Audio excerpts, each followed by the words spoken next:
Today, the family of murder victim Kathleen Briles talked about the guilty verdict against her now convicted killer.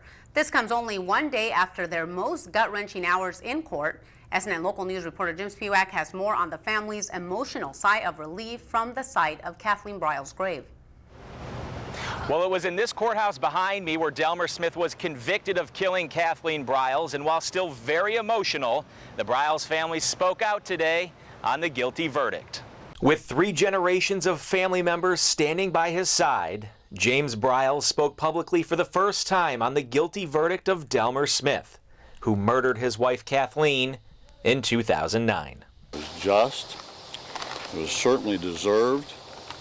It gives Kathleen the justice she deserves, and it brings some peace. 3 years later, Judy Moore, one of Kathleen's 8 sisters, is still trying to hold back tears. And if there's this big a hole in my heart, I just can't imagine what's in Jim's and the kids. So I feel for them so badly. The Briles family knows the horror story isn't yet over. There's still one more phase in the process. Based on what I experienced, the death penalty is appropriate. I don't think that being in the general prison population is much of a punishment for Delmer Smith.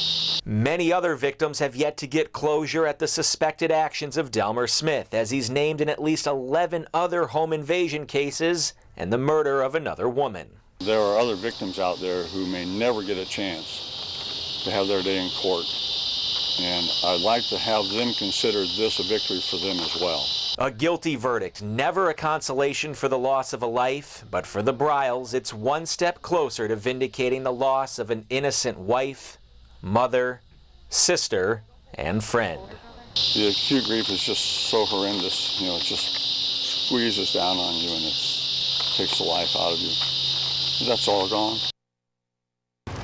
Now, the jury has been instructed to come back to the courthouse on Tuesday to give their recommendation on sentencing to Judge Peter Dubinsky. It will be then that the Briles family will find out if Kathleen's killer will be sentenced to the death penalty. Reporting in Manatee County, Jim Spiewak, SNN Local News.